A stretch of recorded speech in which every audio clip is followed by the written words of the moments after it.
My wife crossed boundaries while I was deployed, and now I'm left searching for the truth. Imagine being thousands of miles away, serving your country, trusting the person waiting for you at home, only to start hearing whispers, seeing signs, and receiving reports that the one person you depended on has been spending late nights with someone else. And every time you ask for honesty, you get silence instead. This is the situation I found myself in, and the more I looked for answers, the more everything stopped making sense. Hello, everyone. I never imagined I would be writing something like this, especially from thousands of miles away, but this deployment has forced me to face a painful reality I never expected. I, 22M, am currently serving overseas, and during what should have been a time filled with trust and stability, I found myself dealing with a deeply confusing and emotional situation involving my wife, 19F, whom I'll refer to as A. We got married last year, just a month before I deployed. Our relationship began earlier that same year while I was still a specialist in the Army. At that point, everything felt straightforward, two people meeting, connecting, and moving toward a future together.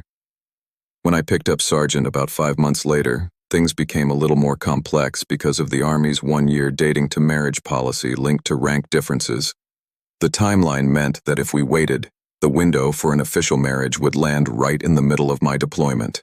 So after long conversations, planning, and a lot of hope, we made the choice to move the wedding date forward. I put a lot of effort into creating a stable foundation for us before leaving. I got us a house, furnished it carefully, and made sure she had full access to finances, the car, and everything she needed. I wanted her to feel safe, supported, and grounded, even if I was thousands of miles away. The first few months were challenging. Of course, distance is never easy, but communication felt steady enough to keep us connected, or at least that's what I thought. Things shifted early this year. One morning, because of the 8-hour time difference, I sent a message as usual. Normally, I'd receive her response hours later, but that day she replied instantly. It caught my attention because it was completely out of the ordinary. When I asked why she was awake, she casually mentioned she was at a burger place parking lot at 1 a.m. with a guy from her squad. Let's call him B. According to her, B had an accident involving a generator at work, and she drove him to the ER. Afterward, she said she didn't feel comfortable being alone, so she stayed with him in the parking lot until 1 or 2 in the morning. They had formation early the next day, yet she spent hours with him instead of going home. Alone. That story was unusual, but taken at face value, I tried to stay calm. But over the next few weeks, a pattern started forming. A pattern I couldn't ignore. I began spending more and more late nights with B. She went on multiple one-on-one outings. There were events she attended without ever mentioning them beforehand, only bringing them up as afterthoughts later. Whenever I expressed my discomfort or reminded her of boundaries we had always agreed on, she brushed it off with, "He's just a friend," or, "You're overthinking it." The dismissiveness hurt more than the situation itself. The major complication was B's reputation. He wasn't known as a reliable or trustworthy person in our unit.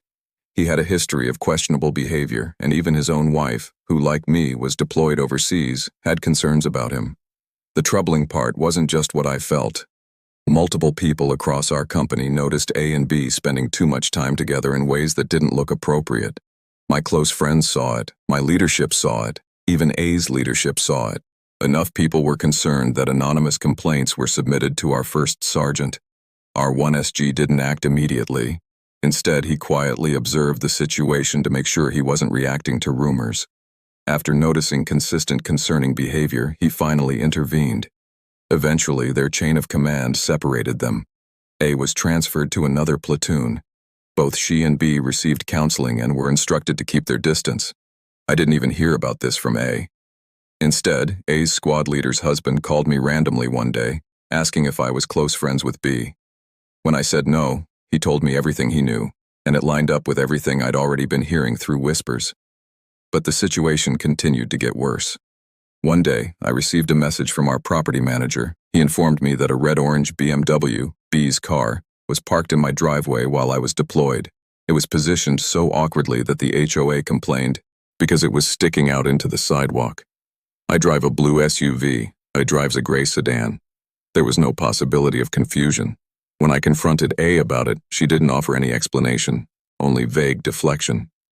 Later, someone from our company told me that his wife, Someone who knows A personally saw B driving that same BMW again, this time with a girl in the passenger seat who looked just like A. Curly hair, glasses, same build, same posture. Since B's wife was also deployed overseas, there weren't many possibilities for who that person could have been. At the same time, A started avoiding one major request. Before we married, A was the one who insisted on including an infidelity clause in our prenup, something that stated that if either of us crossed a boundary with proof, that person would pay for both sides of the divorce. I agreed immediately because I had nothing to hide and nothing to fear. But months into the deployment, something odd occurred to me. I never received the digital copy of that clause. On March 29th, I asked A to send it. She said she would. 4 days passed. Nothing. I asked again, and again. Over 2 weeks passed with excuse after excuse. Suddenly, she started saying things like, "My attorney says the prenup isn't enforceable," or, "I don't trust you not to use it against me." None of this aligned with her earlier confidence when she insisted on having the clause in the first place.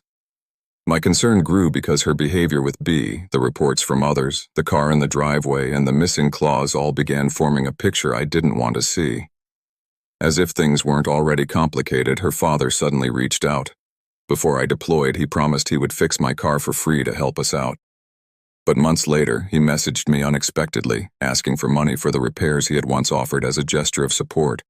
When I told him A and I were having problems, he didn't express concern for his daughter or our marriage. Instead, he immediately asked for B's number. The timing felt strange and unsettling. Weeks later, he offered to help again, only if I paid him this time. Every red flag felt like it was waving all at once. At this point, I'm not searching for payback or to punish anyone. I'm simply trying to understand what really happened. I want clarity, even if the truth is painful. What I've learned through all of this is something simple. People who have nothing to hide don't act like they're hiding something. Silence, avoidance, and vague answers often reveal more than actual evidence.